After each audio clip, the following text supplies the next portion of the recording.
వివేకానంద రెడ్డి గారి హత్య కేసులో కడప ఎంపీ వైఎస్ అవినాష్ రెడ్డి గారితో పాటు మరికొందరు బెయిల్ను రద్దు చేయాలి అని వివేకానంద రెడ్డి గారి కుమార్తె సునీత గారు సుప్రీంకోర్టులో దాఖలు చేసిన పిటిషన్, ఆ పిటిషన్ విచారణ సందర్భంగా సుప్రీంకోర్టు చేసిన వ్యాఖ్యలు, ఫైనల్గా వాళ్ళు తీసుకున్న నిర్ణయం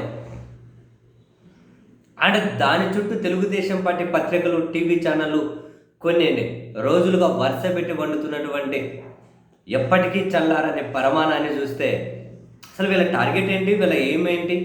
వీలైనంత ఎక్కువ సజీవంగా అవినాష్ రెడ్డి గారితో పాటు మరికొందరి మీద ఈ మరక అనేటివి ఫ్రెష్గా ఉండే చూసే ప్రయత్నమా అని చెప్పి మనకు అనిపించకమా అన్నది. అక్కడ సుప్రీంకోర్టు స్పందనేమో ఒక విధంగా ఉంటుంది, వీళ్ళు పత్రికల్లో రాసే రాతలు, టీవీ ఛానల్లో పెట్టే డిబేట్లు ఏమో మరో రకంగా ఉంటాయి. కోర్స్ వీళ్ళకి న్యాయస్థానాలను లెక్క ఉండదు. హైకోర్టు, సుప్రీంకోర్టు ఒక పక్క విచారణగానే చేయకముందే వీళ్ళే తీర్పులు కూడా ఇచ్చేస్తుంటారు. అదేంటో ఆశ్చర్యకరంగా న్యాయస్థానాలు కూడా వీళ్ళ జోలికి పెద్దగా అజగా కూడా సుప్రీంకోర్టులో వైఎస్ అవినాష్ రెడ్డి గారి బెయిల్ను రద్దు చేయమని సునీతారెడ్డి గారు వేసిన పిటిషన్ను విచారించే కంటే ముందు సుప్రీంకోర్టు ఏం చెప్పింది, ఏమడిగింది సిబిఐని, అసలు మీకు ఇందులో ఇంకా విచారణ చేయాల్సిన అవసరం ఉందా లేదా, మీ అభిప్రాయం ఏంటి, విచారణ ఇంకా కొనసాగించాలా వద్దా అని మూడు సార్లు అడిగింది. అంటే ఒకసారి అడిగింది, టైం కావాలన్నారు సిబిఐ, మళ్ళీ అడిగింది, మళ్ళీ టైం కావాలన్నారు. ఆ తర్వాత మేము విచారణ ముగించేసాం, మీరు ఏమన్నా చెబితే విచారణ చేస్తామన్నారు. మళ్ళీ 4వ కూడా తాజాగా సిబిఐ ఏం చెప్పింది సుప్రీంకోర్టుకి, విచారణ అయితే ముగిసిపోయింది, మీరేమన్నా చెబితే డైరెక్షన్ను దాని ప్రకారం మీరు చెబితేనే విచారణ చేస్తామని చెప్పారు.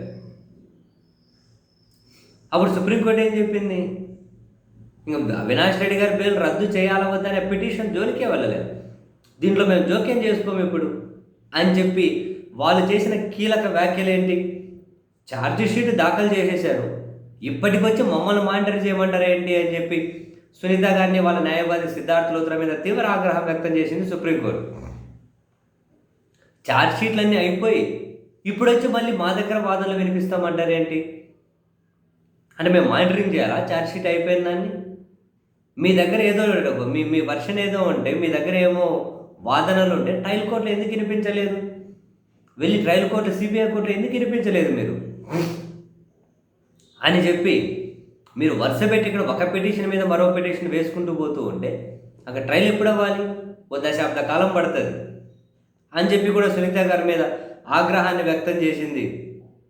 మేము వీళ్ళ బెయిల్ రద్దు చేయాలని ఆ జోలికే వెళ్ళట్లేదు, మేము ఎలాంటి కమెంటు చేయట్లేదు, మీరు మళ్ళీ 2 వారాలు టైం ఇస్తున్నా వెళ్ళి పిటిషన్ వేసుకోండి, మీరు పిటిషన్ ఇస్తే 8 వారాల్లో ట్రయల్ కోర్టు వాళ్ళ అభిప్రాయాన్ని వెలువరించమని చెబుతాం. దేని మీద, సిబిఐ అసలు ఇంకా విచారణ చేయాల్సిన అవసరం ఉందా లేదా అనే దాని మీద ట్రయల్ కోర్టు అభిప్రాయం వ్యక్తం చేసిన తర్వాత ఏదైనా ఉంటే మాట్లాడుకుందాం, పోండి ట్రయల్ కోర్టుకి అని చెప్పింది. ఇక్కడ ఇంకా ఇంట్రెస్టింగ్ ఏంటి,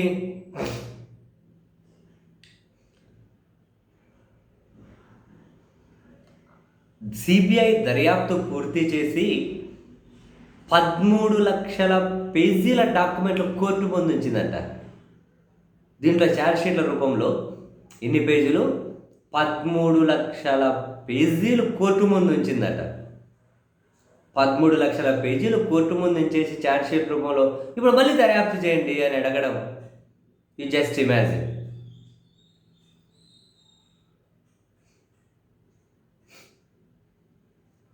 సుప్రీంకోర్టు గారు అనింది, దర్యాప్తు పూర్తి అయిన తర్వాత కదా ఛార్జ్షీట్లు వేస్తారు, మీరు ఇప్పుడు ఛార్జ్షీట్లు వేసారంటే దర్యాప్తు పూర్తి అయిందని కదా అర్థం, ఇప్పుడు మేము మానిటరింగ్ చేసుకుంటూ కూర్చోవాలా, ఇప్పుడేంటి దర్యాప్తు, మళ్ళీ పోయి ఏదైనా ఉంటే ట్రయల్ కోర్టుకు చెప్పుకోండి అని చెప్పింది. అసలు వాళ్ళకు బెయిల్ ఇచ్చింది కదా తెలంగాణ హైకోర్టు, మేము దాన్ని ఎలాంటి డిస్టర్బ్ చేయదలుచుకోలేదు, మీరు ఏదైనా ఉంటే ట్రయల్ కోర్టుకు పోయి చెప్పుకోండి అని చెప్పింది. ఆ ట్రయల్ కోర్టు విచారణ చేయమని చెబితేనే మీరు విచారణ చేయండి అని సిబిఐ అని చెప్పింది. మీరందరూ మీరు విచారణ చేయకు, విచారణ చెయ్యండి అని ట్రయల్ కోర్టు చెబితేనే విచారణ చేయండి అని. చూడండి, కానీ వీళ్ళు రాసే రాతలు ఏంటి, పెట్టి డిబేట్ ఏంటి, వీళ్ళేంటి ఇదంతా. మధ్యలో ఇదంతా సుప్రీంకోర్టు కీలక కమెంట్ చేసేటప్పుడు సిద్ధార్థ లూథ్రా ఏదో చెప్పే ప్రయత్నం చేస్తే నువ్వు ఆగమని చెప్పింది సుప్రీంకోర్టు. ఇవన్నీ ఆడేందుకు చెప్పలేదు, ఇక్కడికి వచ్చి ఎందుకు చెప్తున్నారు అని. కానీ వీళ్ళు పెట్టే డిబేట్లు మాత్రం అవినాష్ రెడ్డి గారి ఫోటో పెట్టేసి మూడింది అవినాష్ రెడ్డికి అని చెప్పి పెడతారు, ఎన్నెన్నో మాట్లాడుతూ ఉంటారు, మధ్యలో జగన్ ఫోటో ఇరికిస్తారు. వాళ్ళు చెప్పేది ఏంటి, వీళ్ళు పెట్టే డిబేట్లు ఏంటి, వాళ్ళు చెప్పేది ఏంటి, వీళ్ళు రాసే రాతలు ఏంటి, వీళ్ళ ఓన్ సుప్రీంకోర్టు ట్రయల్ కోర్టు ఎలమనింది అని ఒక పాయింట్ అయితే రాస్తారు, మిగతాదంతా వీళ్ళ ఓన్ పైత్యం రాసుకుంటూ పోతారు. చూసే వాళ్ళకి ఇదంతా సుప్రీంకోర్టు అనిందేమో అని చెప్పి పాపం కలిగే, ఆ ఫీల్ కలిగే. ఎట్లాంటి మనుషులు చూడండి.